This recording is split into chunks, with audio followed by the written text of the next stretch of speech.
اب آتا ہے وطر کا طریقہ. رسول اللہ صلی اللہ علیہ وسلم کا وطر پڑھنے کا طریقہ جو عام طور پر تھا، اس کے بارے میں حضرت عائشہ فرماتی ہیں کہ نبی صلی اللہ علیہ وسلم نماز عشاء سے فجر تک 11 رکعتیں پڑھتے، یعنی تہجد کی رکعتیں جو تھی وہ کتنی تھی؟ 11 رکعتیں. ہر 2 رکعتوں پہ سلام پھیرتے اور 1 رکعت وطر پڑھتے، یعنی 10 رکعتیں پڑھنے کے بعد 1 رکعت الگ سے پڑھتے. رسول اللہ صلی اللہ علیہ وسلم نے ہمیں بھی یہی تعلیم دی. چنانچہ ابن عمر سے روایت ہے کہ رسول اللہ صلی اللہ علیہ وسلم نے فرمایا رات کی نماز 2 رکعتیں ہیں. صلاۃ اللیل مثنی، یہ بخاری کی روایت ہے.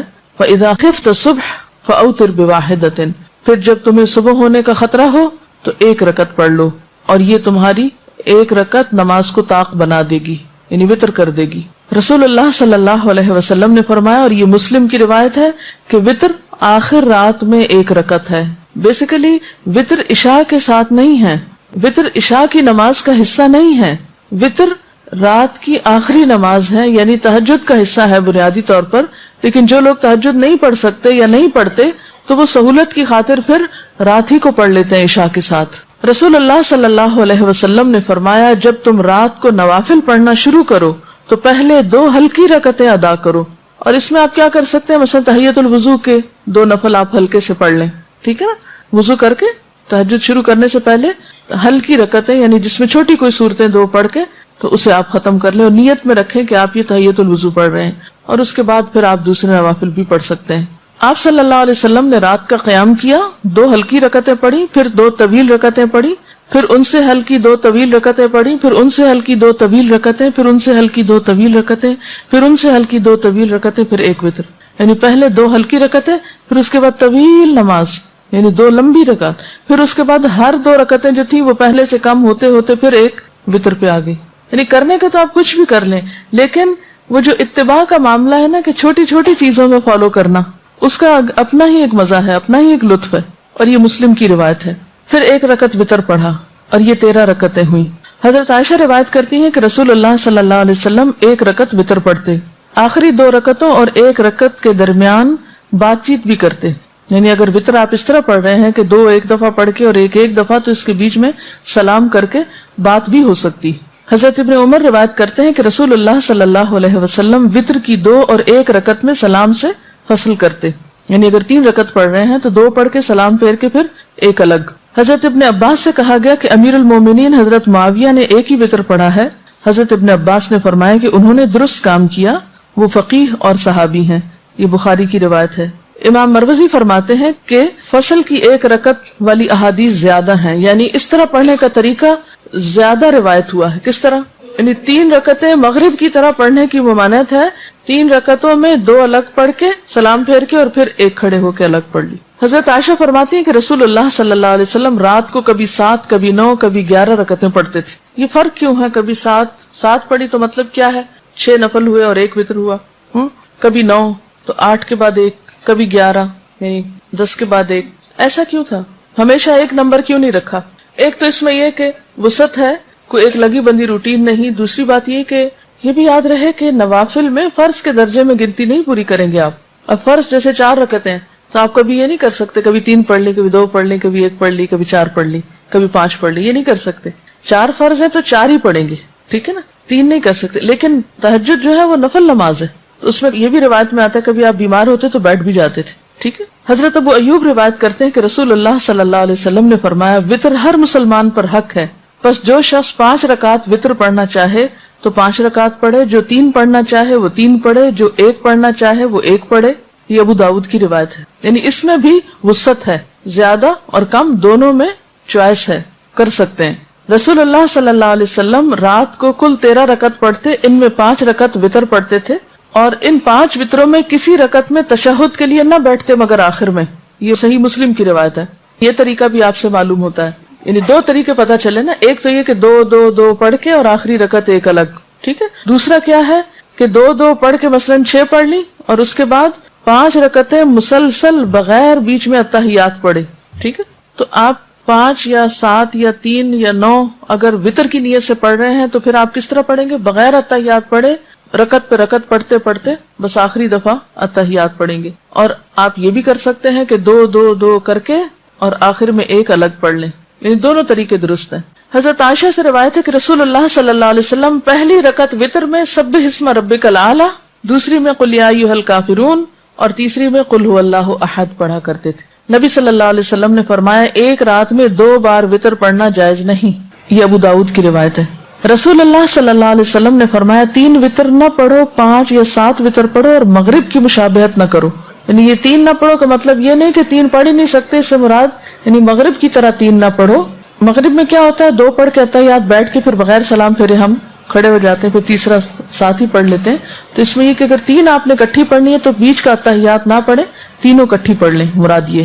نبی صلی اللہ علیہ وسلم نے فرمایا جو شخص آخر رات میں نہ اٹھ سکے تو وہ اول شب میں وتر پڑھ لے، ٹھیک ہے، اور جو آخر رات اٹھ سکے وہ آخر رات وتر پڑھے، کیونکہ رات کی آخری نماز وتر ہے۔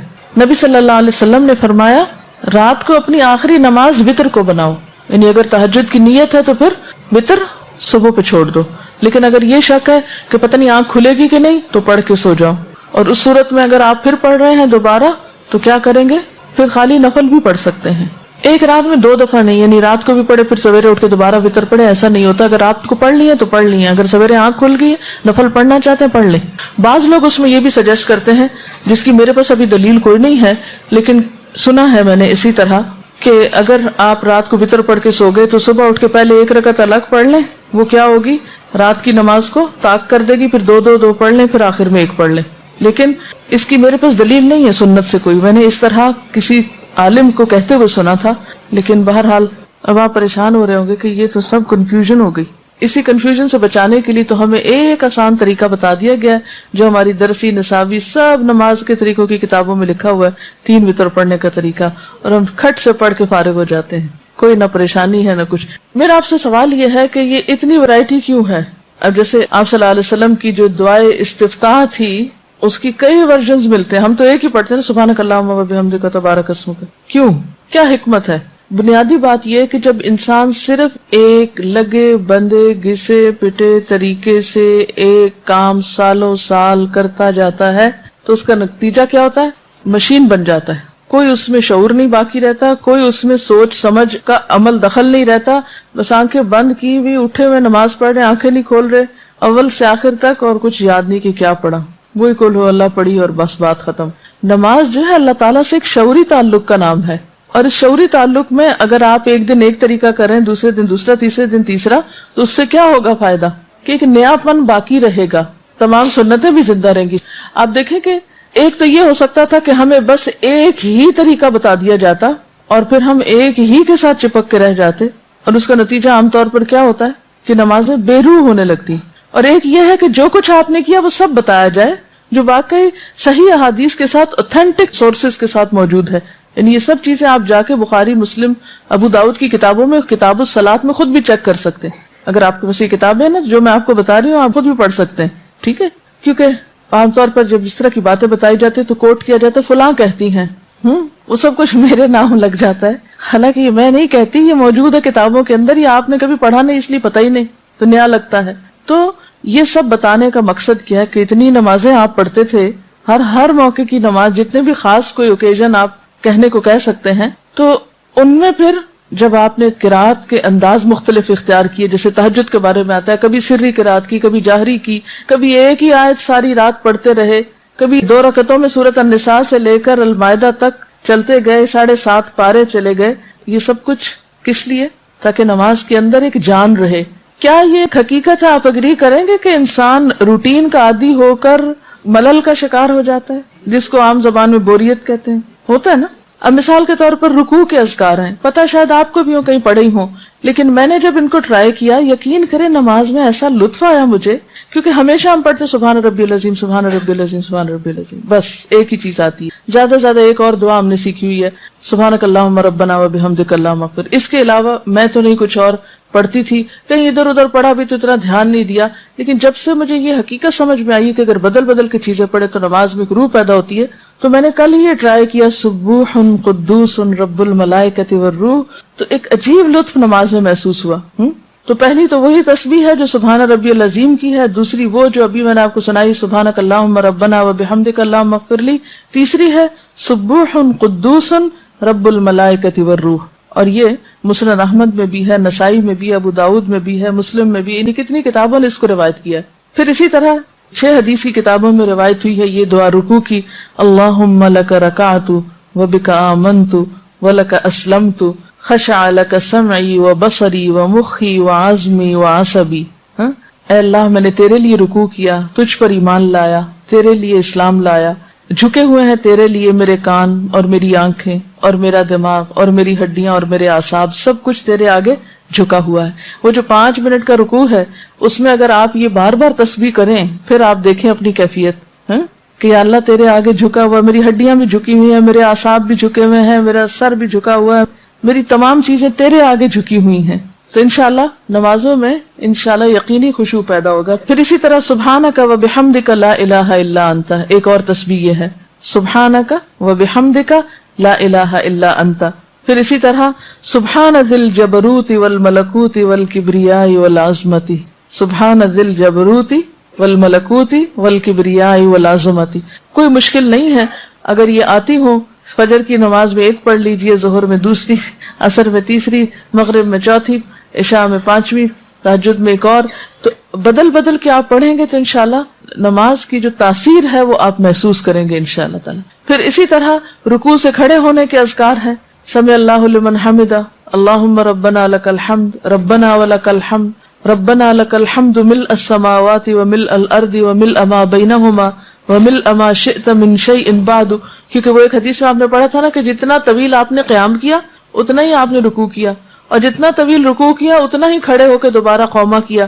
اب کھڑے ہو کر کتنی دفعہ آپ کہیں گے سمع اللہ لمن حمدہ سمع اللہ لمن حمدہ، اس سے تو بات نہیں بنے گی، لیکن جب آپ ذرا اور بہتر طریقے سے حمد و ثنا کریں گے، ربنا ولک الحمد ملء السماوات وملء الارض وملء ما بینہما من شیء بعد اہل الثناء والمجد احق ما قال العبد وکلنا لک عبد اللہم لا مانع لما آتیت ولا معطی لما منعت ولا راد لما قضیت ولا ينفع ذا الجد منک الجد۔ یہ مسلم میں، نسائی میں اور ابو داؤد میں روایت ہوئی ہے۔ تو حدیث کے خزانوں میں یہ بہت سی چیزیں موجود ہیں، لیکن ہم تک نکل کر آئی نہیں، پھر ہم نے ان سنتوں کو زندہ نہیں کیا، ان کو پڑھا نہیں۔ تو ضرورت ہے کہ تھوڑی تھوڑی بھی کوشش انشاءاللہ آپ کرتے رہیں گے، اسپیشلی ینگ گرلز۔ اب جو چیزیں زندگی میں داخل ہو جائیں گی وہ اگلی زندگی میں سہولت کے ساتھ آپ کر پائیں گے۔ پھر اسی طرح دعائے قنوت کے 2-3 صیغے، پھر اسی طرح سجدے کی دعائیں، سجدے کی دعاؤں میں بھی اسی طرح یہ جو رکوع کے ہیں ان کے علاوہ اللہم انی اعوذ برضاک من سخطک وبمعافاتک من عقوبتک واعوذ بک منک لا احصی ثناء علیک انت کما اثنیت علی نفسک۔ تو یہ سب گر ہیں یا نسخے ہیں اللہ تعالیٰ سے تعلق اور محبت بڑھانے کے۔ پھر اسی طرح ہم جو اتحیات کے بعد جو دعائیں پڑھتے ہیں اس میں بھی رب اجعلنی والی صرف ایک ہی یاد کرتے ہیں، اس میں بھی 2-3 صیغے جو ہیں وہ مسنون کتابوں سے ثابت ہیں۔ پھر اس کے بعد سلام پھیرنے کے بعد جو دعائیں ہیں، اور اسی طرح جو دعائیں استفتاح ہے جو ابھی میں ذکر کر رہی تھی کہ صرف یہی نہیں ہے جو ہم پڑھ لیتے ہیں سبحانک اللہم، بلکہ اس کے علاوہ اللہم باعث بینی، یہ بھی دیکھا گیا جن کو اللہم باعث بینی نہیں آتا بس وہ پھر اس پہ اٹک جاتے ہیں، اس سے آگے نہیں۔ اس میں وجہت وجہی للذی فطر السماوات والارض والی دعا بھی ہے۔ پھر اسی طرح بخشش کی دعا اور اللہم رب جبرائیل و میکائیل، یہ تہجد کی نماز میں استفتاح کی دعا۔ میں سوچتی ہوں کہ اگر پڑھتے نہیں بھی تو پتہ تو ہو کہ ایسی دنیا سے چلے جائیں گے کہ اتنی بھی پہچان نہ ہو کہ اللہ کے رسول صلی اللہ علیہ وسلم نے کس کس انداز اور کس کس رنگ میں اپنے رب کو پکارا۔ کتنے بے خبر ہیں آپ اپنے محبوب سے، یعنی نبی صلی اللہ علیہ وسلم سے محبت کا دعویٰ ہمیں سب کو ہے لیکن ان کی پہچان نہیں ہے۔ کیا کرتے تھے وہ؟ ساری گفتگو کا خلاصہ کیا ہے؟ نفل نمازوں میں سب سے افضل تہجد کی نماز ہے۔ فائدہ بتائیے؟ قرب کا ذریعہ ہے، گناہوں کو مٹانے کا ذریعہ ہے، اور اگلے گناہوں سے بچانے کا ذریعہ ہے، یہ حدیث سے پتہ چلتا ہے۔ اور پچھلے صالحین کی بھی روش رہی ہے۔ اطمینان قلب نصیب ہوتا ہے کیسے؟ شیطان جو انسان کی گدی پر سر پہ 3 گرہیں لگاتا ہے، یعنی اس کے دماغ کو جکڑتا ہے ایک طرح سے، وہ کھل جاتی ہیں گرہیں جب انسان صبح اللہ کا ذکر کرتا ہے، وضو کرتا ہے، نماز پڑھتا ہے، تو ایک اچھے نفس کے ساتھ اپنے دن کا آغاز کرتا ہے، ورنہ خبیث نفس کے ساتھ اور سست نفسی کے ساتھ انسان دن کا آغاز کرتا ہے۔ رات کا جب 1/3 حصہ باقی رہ جاتا ہے تو اللہ تعالیٰ آسمان دنیا پہ نزول فرماتے ہیں اور پکارتے ہیں اپنے بندوں کو۔ کیا کہتے ہیں؟ ہے کوئی دعا مانگنے والا کہ میں اس کی دعا قبول کروں؟ یہ وقت جو ہے رات کا آخری وقت دعاؤں کی قبولیت کا وقت ہے، اور اس میں خصوصی طور پر قرآن سے کیا پتہ چلتا ہے کون سی دعا سب سے زیادہ پڑھنے کا وقت ہے؟ استغفار. دیکھیں استغفار نہیں ہوتا، باب استفعال کے وزن پر ہے استغفار. استغفار یعنی تہجد کی دعاؤں میں خصوصی دعا جو قرآن سے ثابت ہے وہ کیا ہے؟ وَبِالْأَسْحَارِ هُمْ يَسْتَغْفِرُونَ. اور اس کے علاوہ تہجد شکر گزاری کا ذریعہ ہے.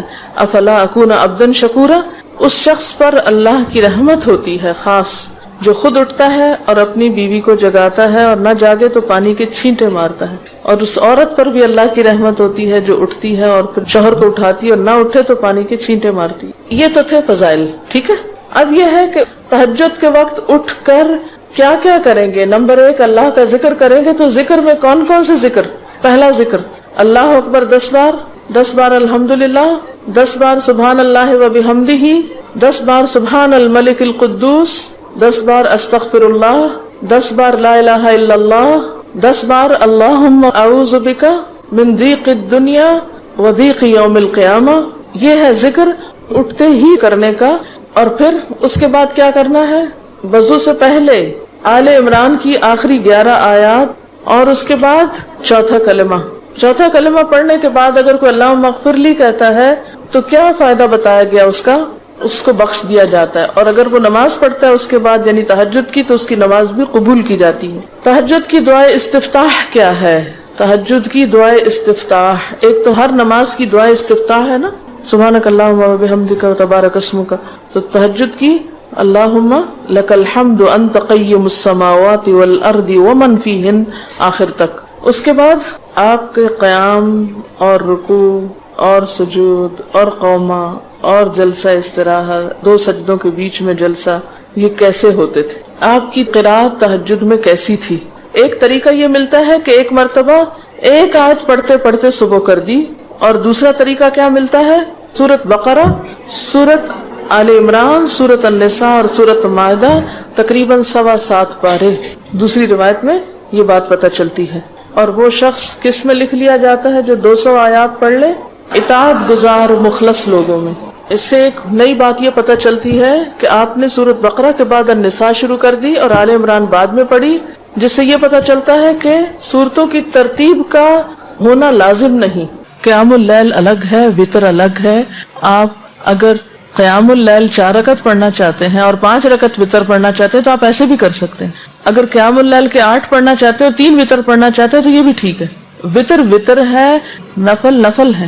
یعنی وتر ایک سیپریٹ نماز ہے، الگ نماز ہے. جو چاہے 5 پڑھ لے ایٹ اے اسٹریچ، جو 3 پڑھنا چاہے 3 پڑھ لے ایٹ اے اسٹریچ، جو 1 پڑھنا چاہے 1 پڑھ لے، ٹھیک ہے. اچھا اس سے پہلے نوافل آپ 2 پڑھنا چاہیں 2 پڑھ لیں، 4 پڑھنا چاہیں 4 پڑھ لیں، ٹھیک ہے. لیکن آپ صلی اللہ علیہ وسلم اگر 5 وتر پڑھتے تھے تو پھر باقی نوافل 4 پڑھتے تھے. یہ نہیں کہ آپ پہلے 10-20 نفل پڑھیں اور پھر اس کے بعد وتر. جلدی پڑھنے سے بہتر ہے کہ آپ کے طریقے پر لمبی نماز پڑھیں لیکن اس کو سنت کے اندر ہی رہنے دیں. قیام اللیل کیا ہے؟ رات کے شروع میں ہو تو تراویح کہلاتا ہے، بعد میں تو تہجد. اگر پہلے پڑھ لیا ہے تو بعد میں تکلف نہ کریں. لیکن اگر آپ 2 وقت میں، یعنی آپ کہتے ہیں کہ ویسے تو میری آنکھ نہیں کھلتی، چلو میری نمازیں پتہ نہیں کتنی زندگی میں ضائع ہوئی، کیونکہ آپ کو پتہ ہے یہ حدیث مجھے بہت ڈراتی ہے.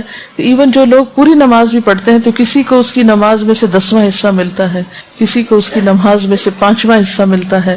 اور ایک حدیث میں آتا ہے کہ لک من صلاتک ما اقلت منہا، تمہارا اپنی نماز میں اتنا ہی حصہ ہے جس کو تم نے سمجھ کے پڑھا. اقلت یعنی جو تمہاری شعوری نماز تھی.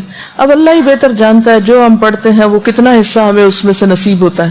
تو اب اگر کوئی شخص رمضان میں اٹھ ہی گیا ہے رات کو تو آپ اسے کہ نہیں پابندی لگ گئی تمہاری، بس سٹاپ یہی ختم کرو، رات کو تراویح پڑھ چکے اب نفل نہیں تہجد کے وقت پڑھو، تو نہیں پڑھنے دیں اس کو نفل، کیونکہ نوافل پہ کوئی قید نہیں ہے. ایک ہے احسن مسنون طریقہ، ٹھیک ہے، جو آپ صلی اللہ علیہ وسلم کا تھا، صحابہ کرام نے اختیار کیا اس کے بعد. اور ایک یہ ہے ہم جیسے نکمے لوگوں کا کہ جو اتنی ذاتیاں اپنی جان پر اتنے قصور کرتے ہیں، ادھر سے صحیح نہیں پڑی ادھر سے صحیح نہیں پڑی، تو جب جو موقع نصیب ہو پھر اس سے فائدہ اٹھا لیں. تو ایسی چیزوں پہ لوگوں پہ بہت سختی کر کے انہیں روکے نہ کہ اچھا رات کو پڑھ کے آئے تھے اب پھر تم کیوں کھڑے ہو گئے، رکو یہاں، ایسا نہیں کریں، کرنے دیں، نفل ہی ہے نا، ٹھیک ہے نا. لیکن سنت بتا دیں کہ مسنون کیا ہے. آج کی وتر کی نماز میں سے کیا بات یاد رکھنے کی ہے؟ وتر رات کی آخری نماز ہے. دوسری بات یاد رکھنے کی، وتر 1 3 5 بھی ہو سکتے ہیں اور اس سے زیادہ 9 تک بھی ہو سکتے ہیں. تہجد اور وطر دو الگ الگ نمازیں. وطر نہ عشاء کی نماز کا حصہ نہ تہجد کی نماز کا حصہ. یہ رات کی آخری نماز ہے. چاہے تو عشاء کے بعد پڑھ لیں, چاہے تو تہجد کے بعد پڑھ لیں. نماز وطر, کیونکہ نماز وطر جو ہے یہ 5 نمازوں کا حصہ نہیں ہے, الگ نماز ہے. ٹھیک ہے. وطر کا لغوی معنی, یہ لغوی نہیں ہے, کیا ہے؟ لغوی. لغت کہتے ہیں ڈکشنری کو. لغت میں وطر واو کی فتح اور کسرہ کے ساتھ بھی پڑھا جاتا ہے, وطر اور وطر دونوں طرح, اور یہ طاق گنتی پر بولا جاتا ہے, آڈ نمبر پہ, جیسا کہ 1, 3 اور 5. وطر کا اصطلاحی معنی یہ ایک ایسی نماز ہے جو نماز عشاء اور طلوع فجر کے درمیان ادا کی جاتی ہے. اس کا وقت کب سے کب تک ہے؟ عشاء کے بعد سے طلوع فجر تک. عشاء کا وقت تو آدھی رات تک ہے نا, لیکن وطر بعد میں بھی پڑھے جا سکتے ہیں. اس کا یہ نام اس لیے رکھا گیا کیونکہ اس کو طاق طریقے سے ادا کیا جاتا ہے, یعنی 1 رکعت یا 3 رکعت یا اس سے بھی زیادہ. اللہ تعالیٰ کی صفت وطر ہے. وَإِنَّ اللَّهَ وِطْرٌ يُحِبُّ الْوِطْرَ, بے شک اللہ وطر ہے اور وطر کو پسند کرتا ہے, یعنی ایک ہے. یہاں وطر ایک کے معنوں میں استعمال ہو رہا ہے. وطر کی نماز سنت مؤکدہ ہے, مومن کو اس کی حفاظت کرنی چاہیے. جو کسی دن وطر پڑھے اور کسی دن اسے چھوڑ دے, یعنی کبھی ونس ان وائل اگر چھٹ بھی جائے تو اس کا مواخذہ نہیں. جیسے سنت مؤکدہ کبھی انسان سے چھٹ جائے تو اس کا مواخذہ نہیں. سنت مؤکدہ کا مطلب یہ ہے کہ اس کی بہت تاکید کی گئی ہے. وطر کی نماز سنت مؤکدہ ہے, اس کا چھوڑنے والا گناہگار نہیں ہوتا, لیکن اس کا چھوڑنا ناپسندیدہ ہے. لیکن یکرہ ترکھا, مکروہ ہے اس کا چھوڑنا. وطر فرض نہیں, ٹھیک ہے نا, وطر فرض نہیں. وطر سنت رسول صلی اللہ علیہ وسلم ہے.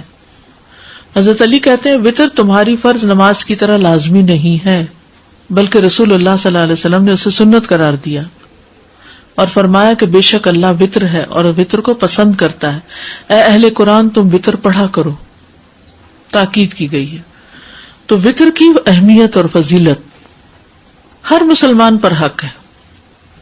ابو ایوب انصاری رضی اللہ عنہ سے مروی ہے, کہتے ہیں کہ رسول اللہ صلی اللہ علیہ وسلم نے فرمایا وطر پڑھنا ہر مسلمان پر حق ہے. وطر پڑھنا ہر مسلمان پر حق ہے. وطر ایک زائد نماز ہے, ایکسٹرا ہے. عبداللہ بن عمر رضی اللہ عنہ سے مروی ہے, کہتے ہیں کہ رسول اللہ صلی اللہ علیہ وسلم نے فرمایا بے شک اللہ نے میری امت پر انگور وغیرہ کی شراب اور جوا اور مکئی کی شراب اور طبلے اور باجے کو حرام قرار دیا ہے, اور میرے لیے نماز وطر کا اضافہ کر دیا ہے. یعنی آپ کی امت کے لیے یہ نماز ایکسٹرا رکھی گئی ہے, آپ کے لیے. آپ کے لیے ہے تو پھر آپ کی امت کے لیے بھی ہوئی. وطر پڑھنے کی ترغیب, وہی روایت حضرت علی کی کہ اے اہل قرآن وطر پڑھا کرو, بے شک اللہ وطر ہے اور وطر کو پسند کرتا ہے. سرخ اونٹوں سے بہتر نماز. خارجہ بن حذافہ ادبی سے روایت ہے, وہ کہتے ہیں کہ رسول اللہ صلی اللہ علیہ وسلم ہمارے پاس تشریف لائے اور فرمایا بے شک اللہ نے ایک مزید نماز کے ساتھ تمہاری مدد فرما دی ہے, البتہ وہ تمہارے لیے سرخ اونٹوں سے بہتر ہے اور وہ وطر ہے. یہ رات کی آخری نماز ہے. جیسے دن کی نماز مغرب کے ساتھ وطر کی جاتی ہے, ایسے ہی رات کی نماز وطر نماز کے ساتھ وطر کی جاتی ہے. عبداللہ رضی اللہ عنہ سے روایت ہے, نبی صلی اللہ علیہ وسلم نے فرمایا لوگوں اپنی رات کی آخری نماز وطر کو بناؤ. ٹھیک ہے.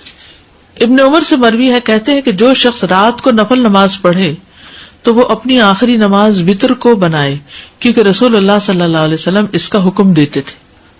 المغرب وطر النہار فاوتروا صلاۃ اللیل, نبی صلی اللہ علیہ وسلم نے فرمایا مغرب کی نماز دن کا وطر ہے تو رات کی نماز کو بھی وطر بناؤ. اسی طرح رات کے نوافل ہیں تو دن کے بھی نوافل ہیں. نبی صلی اللہ علیہ وسلم کا وطر پڑھنے کی وصیت کرنا. ابو ہریرہ رضی اللہ عنہ سے روایت ہے, وہ کہتے ہیں کہ مجھے میرے دلی دوست نبی صلی اللہ علیہ وسلم نے 3 چیزوں کی وصیت کی ہے کہ موت سے پہلے ان کو نہ چھوڑوں. ہر مہینے میں 3 دن روزے رکھنا, چاشت کی نماز پڑھنا اور وطر پڑھ کر سونا. چاشت کی نماز پڑھنا اور وطر پڑھ کر سونا. گھر والوں کو وطر کے لیے جگانا. عائشہ رضی اللہ عنہ سے روایت ہے, کہتی ہیں کہ نبی صلی اللہ علیہ وسلم تہجد کی نماز پڑھتے رہتے جبکہ میں آپ کے بستر پر لیٹی سوئی رہتی. جب آپ وطر پڑھنے کا ارادہ کرتے تو مجھے بیدار کر دیتے تو میں بھی وطر پڑھ لیتی. وطر چھوڑنے کی مذمت. امام احمد کہتے ہیں جو شخص وطر چھوڑ دے وہ برا انسان ہے، اس کی گواہی قبول نہیں کی جانی چاہیے. وطر کا وقت عشاء کے بعد سے طلوع فجر تک. عشاء کے بعد سے طلوع فجر تک. تمام فقہا کا اس بات پر اتفاق ہے کہ وطر کا وقت نماز عشاء کے بعد سے لے کر طلوع فجر تک ہے، اور اس پر بھی اتفاق ہے کہ اس کا سب سے افضل وقت سحری کا وقت ہے، فجر سے پہلے سحری کے وقت. نبی صلی اللہ علیہ وسلم نے فرمایا بے شک اللہ نے تمہیں مزید ایک نماز عطا کی ہے جو کہ وطر ہے، اسے عشاء اور نماز فجر کے درمیانی وقفے میں پڑھ لیا کرو. ٹھیک ہے، اول رات، درمیان رات یا آخر رات میں پڑھنا. مسروق سے مروی ہے، کہتے ہیں کہ میں نے عائشہ رضی اللہ تعالی عنہا سے دریافت کیا کہ رسول اللہ صلی اللہ علیہ وسلم کس وقت وطر پڑھا کرتے تھے. انہوں نے کہا آپ صلی اللہ علیہ وسلم نے سبھی اوقات میں وطر پڑھے، رات کے شروع میں، اس کے درمیان میں اور اس کے آخر میں بھی. لیکن آخری زندگی میں آپ صلی اللہ علیہ وسلم کے وطر سحری کے وقت ہونے لگے تھے، تو اسی سے پھر سحری کا وقت جو ہے وہ زیادہ افضل ہے.